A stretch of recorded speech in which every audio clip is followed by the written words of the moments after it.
જૂનાગઢમાં રહેતા હોય અને વરસાદી માહોલ હોય તો એક વખત તો તમારે ભવનાથની મુલાકાત લેવી જ પડે. સો હેલો ફ્રેન્ડ્સ, મારું નામ છે હેમાલી અને હું રહું છું જૂનાગઢમાં આટલા ટાઈમથી સારો વરસાદ પડે છે એટલે અમે લોકોએ વિચાર્યું કે આજે તો ભવનાથ જવું જ પડશે. સો અમે નીકળી ગયા ભવનાથ જવા માટે. સારા વરસાદને લીધે જૂનાગઢમાં બધે જ લીલોતરી થઈ ગઈ છે. આંખોને ઠંડક પહોંચે એવું લીલુંછમ બધું દેખાય છે. ગરનાળું પણ વરસાદના પાણીને લીધે આખું છલોછલ ભરાઈ ગયું છે અને ત્યાં જવાનો રસ્તો પણ બંધ થઈ ગયો છે. મેં મારા એક મિની વ્લોગમાં પૂછ્યું હતું બધાને કે મારે કઈ જગ્યાએ જવું જોઈએ ફરવા માટે, તો મને ઘણા બધા લોકોએ કમેન્ટ કરીને ઘણા બધા ઓપ્શન આપ્યા હતા અલગ અલગ જગ્યાના.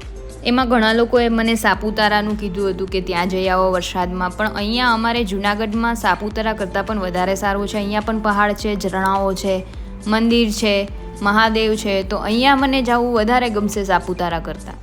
થોડા વરસાદમાં પલળતા અમે ભવનાથ જતા હતા. ત્યાંના રસ્તામાં મસ્ત ઝરણું દેખાણું, એકદમ સરસ વહેતું હતું, અદ્ભુત નજારો હતો. એ નજારો જોવાલાયક હતો. ઉપરવાસમાં જેટલો પણ વરસાદ થાય એ બધું પાણી દામોકુળમાંથી વહેતું થાય અને અહીંયા નદી તરીકે વહેતું જોવા મળે તમને, અને પાણીનો એટલો અદ્ભુત નજારો પણ જોવા મળે. ત્યાંથી થોડા આગળ નીકળ્યા અમે એટલે મંદિર પાસેથી પેલો ધોધ જે પડે છે એ પણ તમે જોઈ શકો છો. એમાં પણ અત્યારે બહુ જ પાણી આવે છે. રસ્તાઓ ઉપર પણ પાણી ભરાઈ ગયું હતું કેમ કે વરસાદ ચાલુ છે એટલા દિવસથી, એટલે રસ્તાઓ પણ પાણી થઈ ગયા છે. અને ફાઇનલી અમે દામોદર કુંડે પહોંચી ગયા. ત્યાં આટલું ઉપરથી પાણી આવતું હતું કેમ કે વરસાદ એટલા દિવસથી સતત ચાલુ હતો, એટલે ઉપરથી બધું જ પાણી દામોદર કુંડમાં આવે. ને દામોદર કુંડ અત્યારે તો થોડું ઓછું છે. વરસાદની સાથે સાથે પવન પણ હતો, એટલે અમે પછી ઉપર ગયા મંદિરે દર્શન કરવા માટે. જો અમારા વાળ પણ ઉડી જતા હતા, એટલો પવન અને વરસાદ બંને સાથે ચાલુ હતો.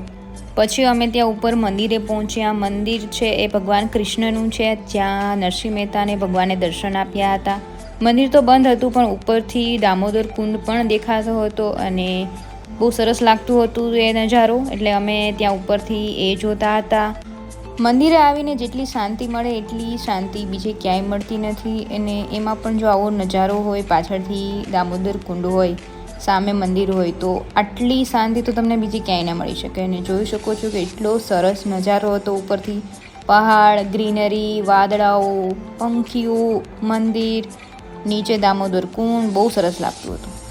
ત્યાં દર્શન કરી અને પછી અમે ભવનાથ મંદિર તરફ જવા નીકળ્યા. ભવનાથ મંદિરના દર્શન કરી અને પછી અમે ગિરનારના પગથિયે જવાનું નક્કી કર્યું. પણ ત્યાં વરસાદ નહોતો અને કંઈ પાણી નહોતું આવતું, એટલે પછી અમે જટાશંકર તરફ જવા ગયા.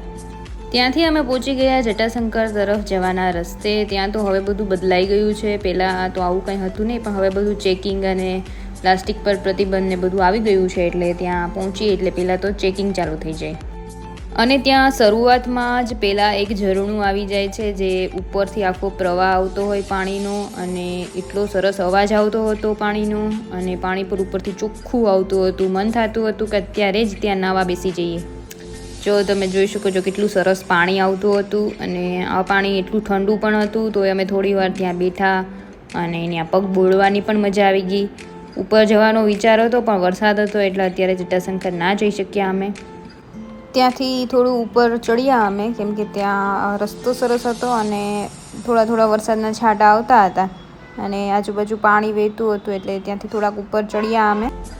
ત્યારે તો નહોતા ગયા અમે, પણ હવે વિચાર છે કે જટાશંકર તો જવું જ પડશે કેમ કે અહીં સુધી આટલું સરસ પાણી છે, તો ઉપર તો સારું એવું પાણી હશે અને ત્યાં નાહવા જવાની મજા જ કંઈક અલગ છે. એટલે હવે વિચાર છે કે જટાશંકર જઈશું.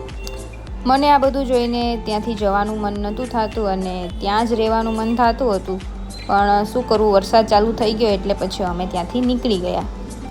તમને આ વ્લોગ કેવો લાગ્યો મને કમેન્ટ કરીને કહેજો, અને જૂનાગઢની મુલાકાત વરસાદમાં તો અવશ્ય એકવાર લેજો. મારી ચેનલને સબસ્ક્રાઈબ કરી દેજો, લાઇક કરી દેજો અને કમેન્ટ કરી દેજો. Bye bye.